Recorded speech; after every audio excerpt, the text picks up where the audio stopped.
We are live. Hello, everyone. Welcome to episode 39. It's called Building a Network, Creating Connections in Construction.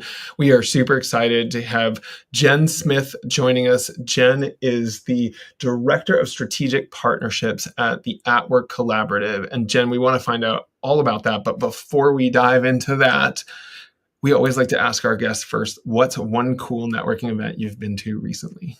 Yeah, so last week we hosted the Blueprint Coffee Club in our showroom in downtown Boston.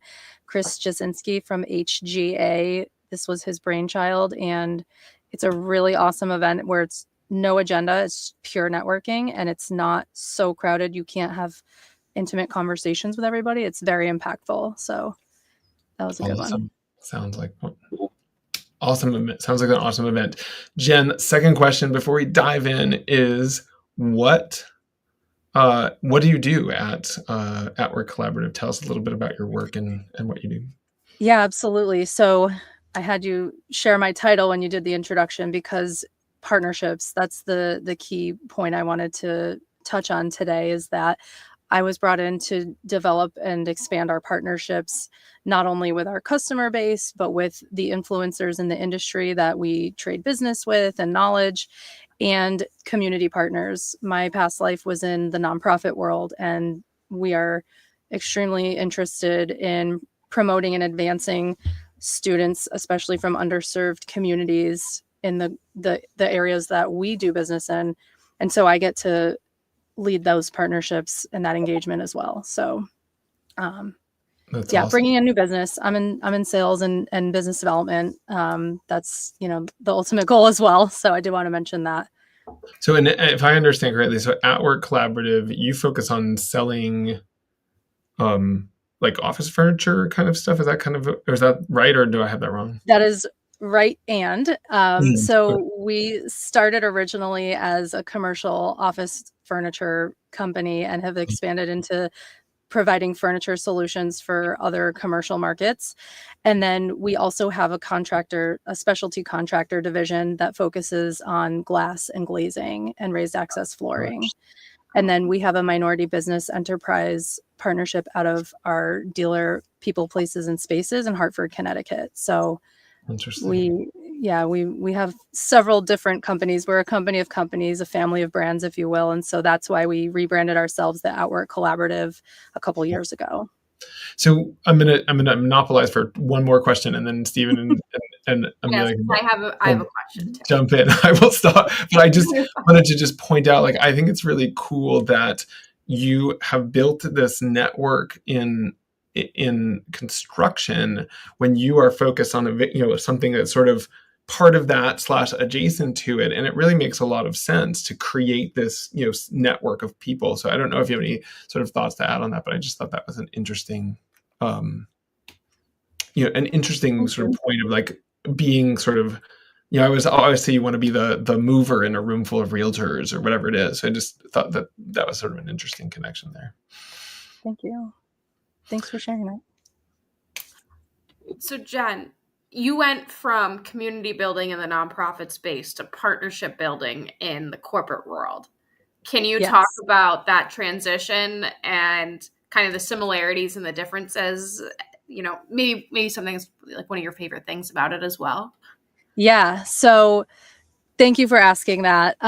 I started my career right out of school actually selling insurance products. And that was in Connecticut, because that's what you do when you live in Connecticut. You're in the insurance world.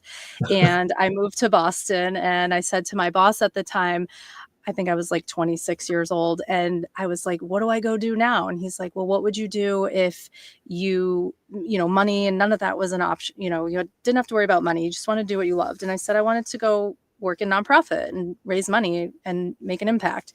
And so he said, well, you're on a gajillion boards and planning all these events, so go do that for your job. So I worked my network to get up to Boston from Connecticut.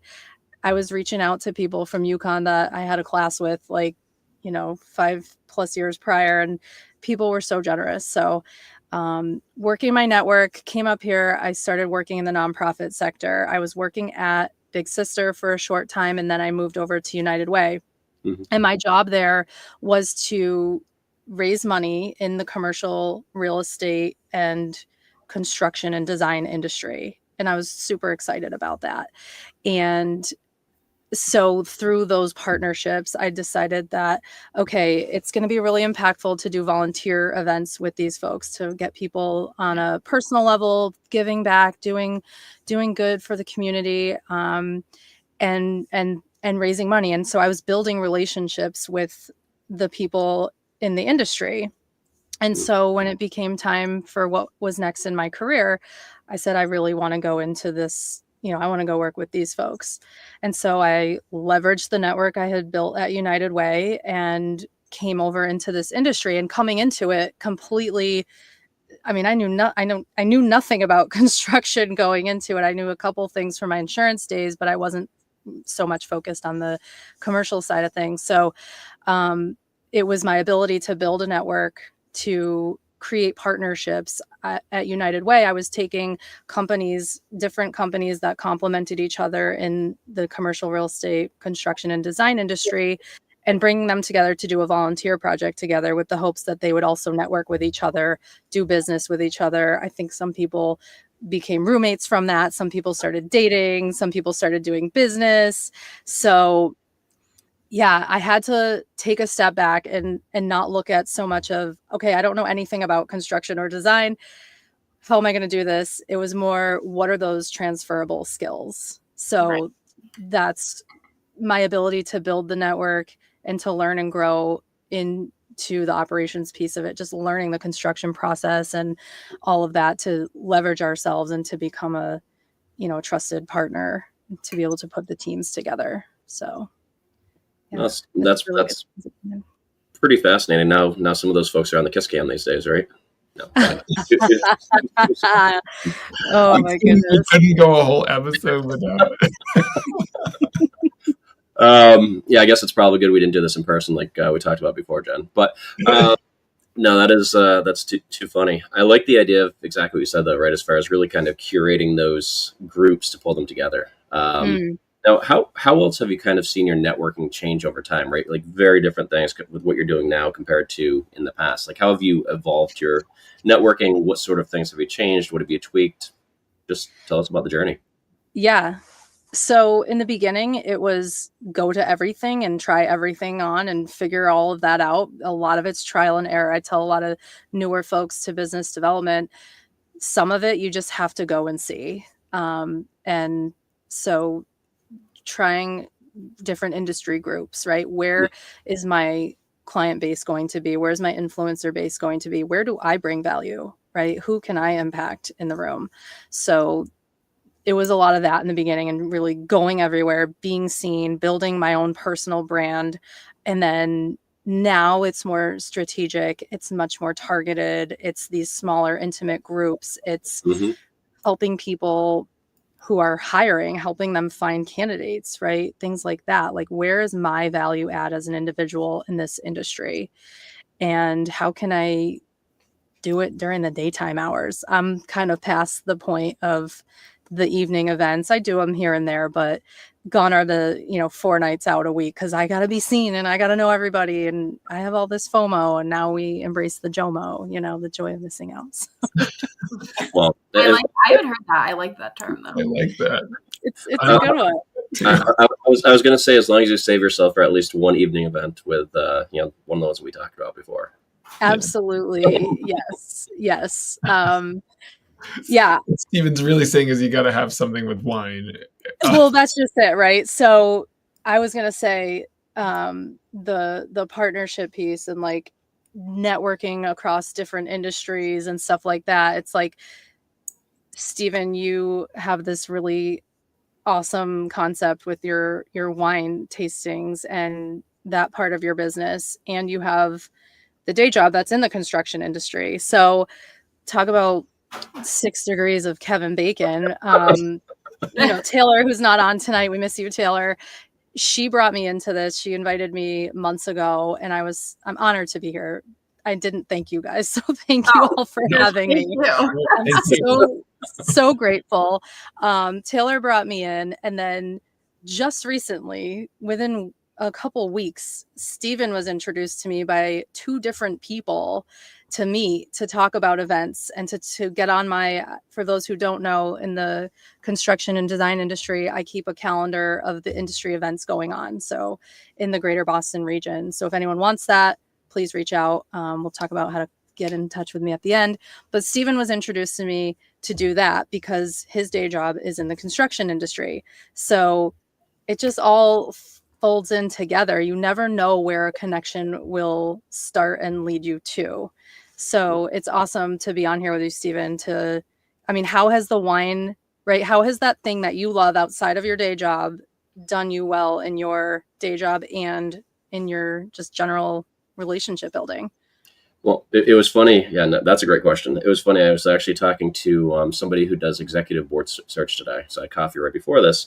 And he's like, it's wild, right? In the wine business, literally, you go into anywhere you go to and your customer or your customer's customer, whatever, you have somebody there in everything that you go to, right? It's so different than many of the others.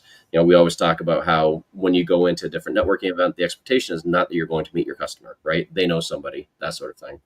Mm-hmm. When I go in, it's pretty wild, right? Because I could have 80%, 90% of the room be my customer, whether they are wine enjoyers or wine gifters, or even that they're an event planner or marketing or whatever it is, and they're putting on an event, right? So literally, I probably go to some smaller events where 100% of people could be my, in theory, customer, awesome. Which is wild.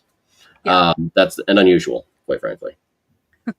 So how it's, yes. And, I always say from a wine perspective, whether it's wine, good food, camaraderie, networking, like wine is in many cases a social lubricant that in many ways does exactly that, right? It brings people together. People can talk about it. The way I look at it is I can go into any networking event. I can talk about wine. And I almost see it as like CrossFit, right? Even the people who don't like wine are so loud about how much they don't like wine, right? And so it's a conversation. Jeff, we're working on you. You're getting better. You're getting better. I was that way. You've turned me. I used to like wine a little too much. Sorry, Stephen. No more for me. Yeah, we had that conversation, but you can appreciate it. And that's actually one of the fun things. So Jeff and I had a conversation with Jean-Charles Boisset, the owner, and one of his things towards the end, he just talked about how, and we see this all the time, right, with things like Coravin, people are drinking less, but drinking better in general. And I think that is ultimately a good trend. And his thing was, right, go in, open up 5 bottles of wine. Doesn't mean you need to drink them, right? Wine will last 3-4 days. Enjoy it, bring a group of people, but not just a slosh type of thing, right? And I very much espouse those things. Like I'm enjoying doing what I know, Jen, you and I talked about before, right? Yeah. Doing the wine events. As some of those people may walk away having had 6, 7, 8 ounces of wine, right? Nobody sloshed after that, hopefully. But really trying 6, 7, 8 different types of wine and really getting an appreciation. So it's not, it's a very, very different animal, I think, than some people look at it. Sure. But again, most people can appreciate it. You and I also talked about the tea sommelier, who I've recently got acquainted with, adding that as a component to the events for those that are not wine consumers. Well, right. It's about being inclusive of your audience, right? And just getting creative. But like, how has it parlayed into your day job, right? Are you able to blend the two by hosting these types of events and bringing people in? 100%. Yeah. So that's a crazy thing. Anybody checks my recent LinkedIn posts, it's been a little crazy lately because I'm posting, but then the company is posting and then the owners, everybody's reposting. So there's been a lot of Stephen Uncorked and Fire Stable and Mancini Duffy, the architecture firm that's hosting. But it's exactly that, right? Like bringing together CEU or continuing education credits for the architects and construction firms, bringing together the wine education as part of a overall wine blending education session and pairing good food, good wines. And then really just that broader application of networking, which I like to bring to everything that I possibly can do. So yeah, like I said, that first one is what's today, Monday? So it's Wednesday in New York City. And what's fun is the Mancini is actually bringing in not all of their, but a ton of their bigger firms like Structure Tone and some others to really expand that and to put on really a fun event that's not just the wine. Of course, it's really bringing people together and people that, for them, just like for us, it's a business development opportunity. That's a lot of fun. Yeah. And I've watched a bunch of these episodes and you always ask people what's some advice you would give to your younger self or to other folks. And one of the things that clicked for me more recently than not, is that like coming up with something that you're super passionate about, that you love to do, whether it's has anything to do with your job or not, and figuring out how to weave that into what you're doing as a value add. And I think, Stephen, that's a perfect example of what you've done there with the wine business and your day job in the construction, fire protection. And so that's just it, right? Like bringing stuff you're passionate about and a skill set you can develop for yourself to differentiate yourself, and weaving that into your day job and your networking job.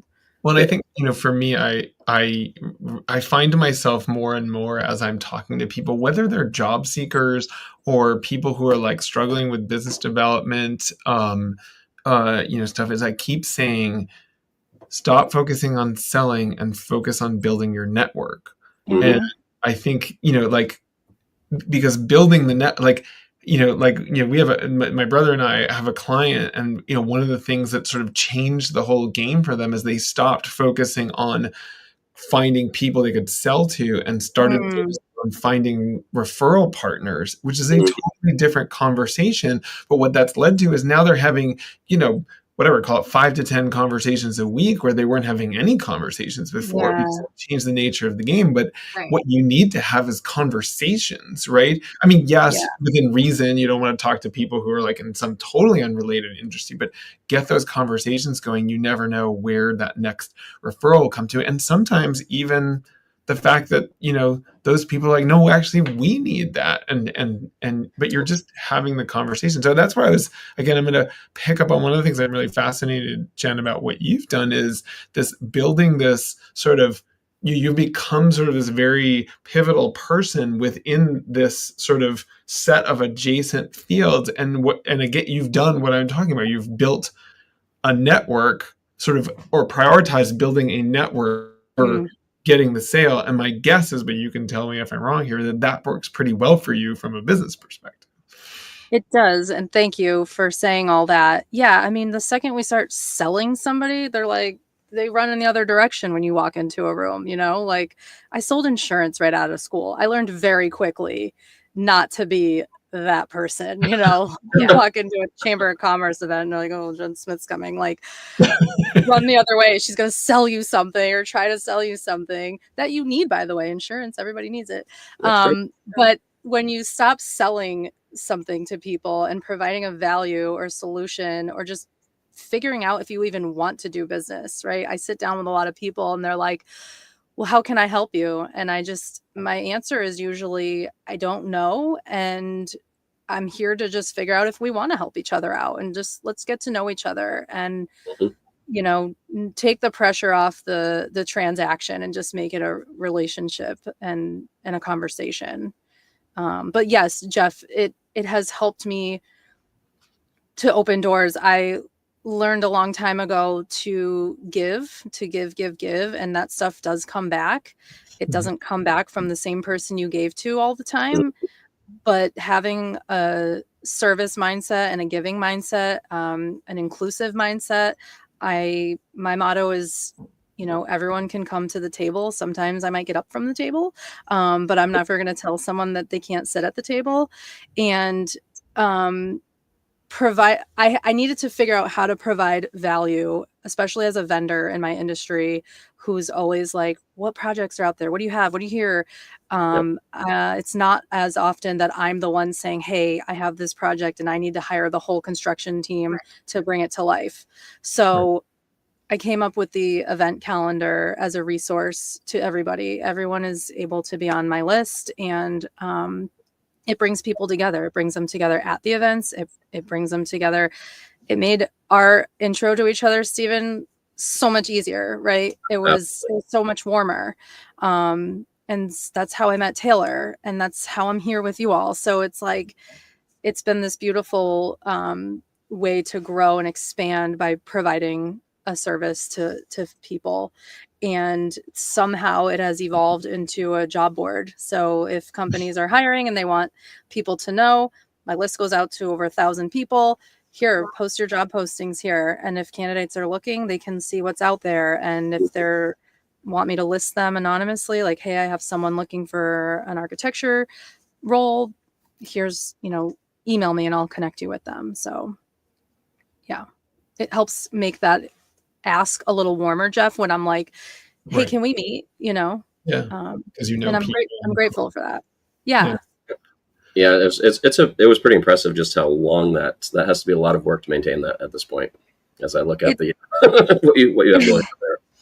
I spend a couple hours every 2 weeks on it, but it's worth it. But it also, to your point, is like it's value that you can give people, right? I mean, it's you don't have to approach people like you said. And it's not about what can I get from this relationship, but like, hey, this could be really helpful to you.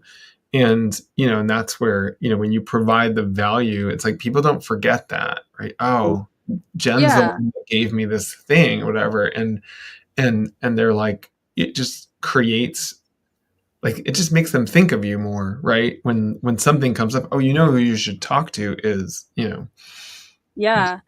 Yeah, it became my thing, my brand, my personal value add as an individual in this industry. And it's been a door opener, and it's been a really great way to connect with people. And a lot of people tell me, like, why aren't you monetizing this? Why aren't you charging for the job postings or distributions? And that's exactly why, because I'm doing this as a service and as a way to connect with people. So I don't plan to monetize it anytime soon. So no, I think that, that's it's always that interesting thing of like, at some point, like you have to, there has to be some money somewhere in the chain. But, I feel like I got a lot of advice early on when I, went solo, whatever, like, don't do anything for free. And I actually think that's backwards. I actually think you should do a lot of things for free. You need to be, and we talked about this, Jen, when we were talking a couple last week or whatever, but this idea of like, you do things for free, but do it in a context where people understand the value that they are getting and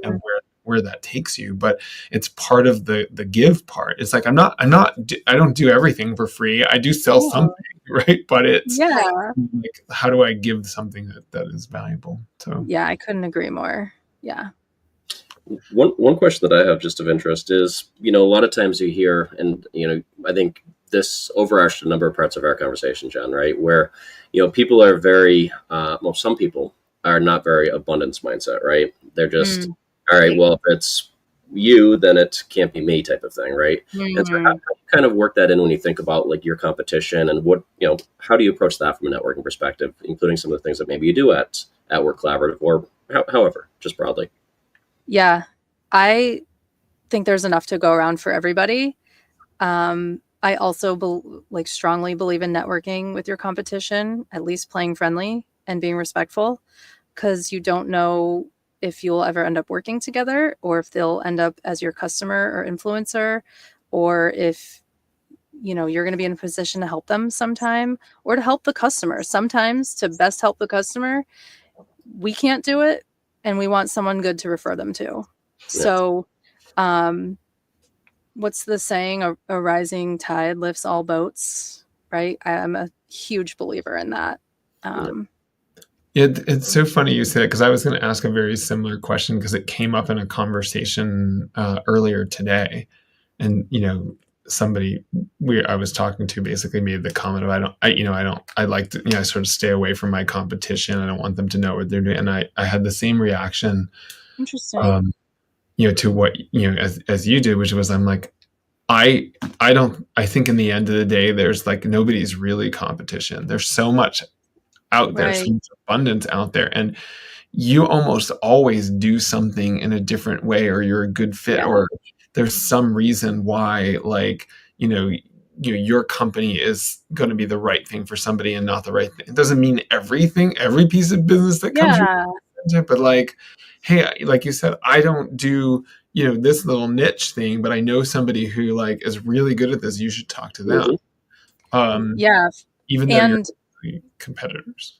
Well, yeah, and we're not giving away trade secrets, right? We're not talking about deep strategy and hiring decisions and things like that, but you just never know where a relationship will go, even with your competitors. So we're, we host an annual event every year, and we open it to the competition.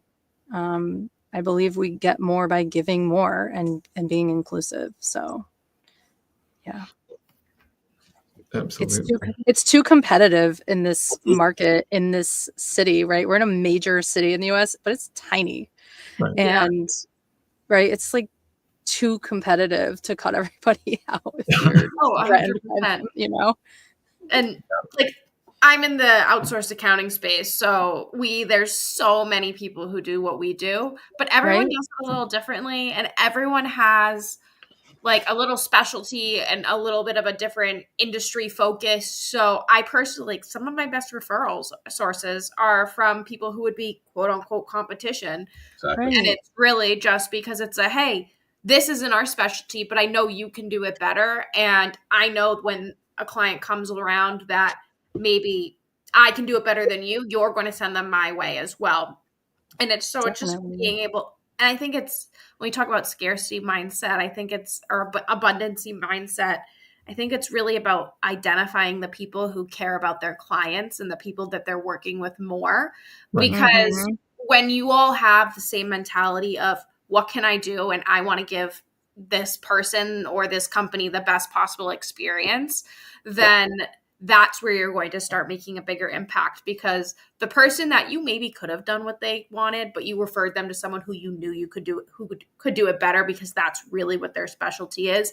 They're going to remember that and still refer business. And if anything, those are the people who will refer you more business because they trust you. And they're like, hey, I know that Jen is someone who is not going to just take my business to take my business. She's going to take my business because she knows that I can do that she can do the best possible job. And if she can't, she's going to find me the person who can. Yep. Yeah, for sure. We're obviously here to make money. At the same time, we are here to take care of the clients. Right. And sometimes it's being honest and saying you might be better served somewhere else, and you want good referral partners in your network to be able to do that. And so we want to be those good referral partners for others as well. So absolutely. You're spot on, Amelia. There's that whatever they call it, the law of attraction or whatever, this abundance breeds abundance kind of thing. That the more you have the attitude of there's more than enough to go around, the more stuff comes your way, because frankly people look at you and they go, I mean, it's sort of that the other thing is sort of like the dating problem. Like the more the more desperate you are to find somebody, the harder it is to find somebody to date, right? Whereas if you're just kind of like, I don't like whatever, I don't care, or whatever, then people are attracted to you, whatever. Same. I was talking about this in ironically a networking group on Friday. I was talking about this with, and they're like, so when someone goes, just when you just stop looking. Right. Yeah. That's and it's so true. And it's very true in business too. When you're going into every relationship, just trying to, hey, can you be my client? What use can you bring me? You can't give me anything. Okay, move on to the next person. People feel that vibe. Oh yeah. Yeah. And that's icky. Yeah. And it's not a good one. No. And I understand there's a ton of sales roles out there that really push you to almost be forced to have that mindset. So it's really, really valuable when you have a company that says, no, like just go build the relationships, and we trust in you and we trust in ourselves that the rest will come if you do the right things. Absolutely. Well, as promised, this half an hour has flown by. In fact, I even went this crazy. Go a little longer because we're having such a great conversation. But unfortunately, we do eventually have to wrap up. So Jen, we'll let you go first. We always like to wrap up and have everyone share what's one cool networking event, experience, whatever you have coming up. So we'd love to hear what's coming up in your world. Yeah, on Thursday, August 7th, we are hosting our 4th annual Croquet After Party event. So there's a really cool croquet event for the IIDA, which is an Interior Design Association. And that's in Newport, Rhode Island. And we host the after party, and everyone is welcome. Everyone over the age of 21 is welcome. And so... need to be clear for a reason, right? There's always asterisks for a reason. And it's 5 to 8 p.m. at the Landing in Newport, Rhode Island, and all are welcome, and we're super excited about it. It's a really fun event. Oh, that does sound fun. That's awesome. Well, before I dive in with my upcoming event. Jen, what is the best place for people to connect with you? Yeah, LinkedIn is probably the best way. Great. Send me a message right on my, write a comment right on my wall. I was going to say, like, Facebook from 2004. Okay, it's all a blur in our brains these days. It's interesting. I was sort of looking through my calendar to see like what events I have coming up, and I actually don't have any events this week because one of the things that I started doing a couple weeks ago, I was on vacation, and when I got back from vacation, because I was on vacation, I kind of let my sort of meeting pipeline kind of run a little, drier than usual. And so I come back from vacation like, wow, I'm not talking to enough people. And so I made a list of like 150 people that I wanted to talk to, and just people to reach out to. Again, that mentality of like, how do I build my network as opposed to how do I sell anything? And I made a list of 150 people, and I am just like, my goal is just I'm going to send out 10 messages a day until awesome. And it's been amazing because I've had some really, really cool conversations, and interestingly, some of those conversations I actually think are going somewhere, because I think in part because it was like, again, back to what we were talking about, I wasn't really like, I just wanted to connect with people, have a conversation, and then you just start asking them questions about what's going on, and you get the pointed questions that start to get at the pain points, and they say, oh, and they're like, well, that's what I do, if you're interested or whatever. So it's interesting to see how that plays out. So I'll pass it over. I don't know, Stephen and Amelia, you can fight for the next one. So. Sure, I'll jump on it. So actually, interesting enough, well, of course, I mentioned the event on Wednesday night. Really, really looking forward to that. That's the inaugural one. That's going to be a lot of fun. I really can't wait. I'm pretty excited about it. But then as well, based on Jen's list, the following night is an event with the Society for Marketing Professional Services, which interestingly is based on the construction design folks. So really many of those folks in there who are the types that would literally look at the types of posts we're doing about these events and say, hey, I'd love to be a part of that. I'd like to do a wine and learn at my company, or potentially could be a host, that sort of thing. So really, I actually, what's cool with that, I know we've talked about this before, if you can, look to the pages, and if they list out the folks that are going to be there, reach out to them in advance, right? That's good. Yeah. Well, that's a good pro tip. So I've done exactly that, and the responses have been actually absolutely fantastic, right? So people are super receptive. Looking forward to meeting. I think that I'm now connected with probably 20 of the people that are going to be there before I go, which is awesome. So yeah, that's I'm looking forward to. So thanks to the calendar, capital T, capital C, from Jen. The calendar. I'm glad. I love that. I have a good event on Wednesday. I'm going to being hosted by Baker Tilly. They are opening an event where they are inviting life science leaders, and it's a kind of a long event. It's from like 3 to 7. So they're going to have panels and really just talking about the layout of the life sciences world, what to expect, what profitability looks like, and then also from the tax perspective, giving a little bit more insights there. So I think it'll be really educational, and it's my first Baker Tilly event, surprisingly. I co-host my third Thursday events with one of the partners over at Baker Tilly, so it'll be nice to attend another one of their events that I just get to attend, don't have to co-host. That's nice. Baker Tilly puts on some great events, so I think you'll enjoy that one. But yeah, I'm excited. It'll be good. You have to report back to me on the side as far as the quality of the wine selection at the event, though. Well, what am I supposed to do, Stephen? Try all of them? Yes. Take pictures. We've already talked about this. Very small quantities, but try everything. Awesome. I'll need a bucket. Well, thank you, Jen. This was an awesome conversation. Like I said, I even let it go a little long because it was just thank you. Great information, and we really appreciate it. So thank you for joining us, and thank you for having me. Absolutely. We'll see everyone next week. All right. Bye, everyone. Bye. Take care.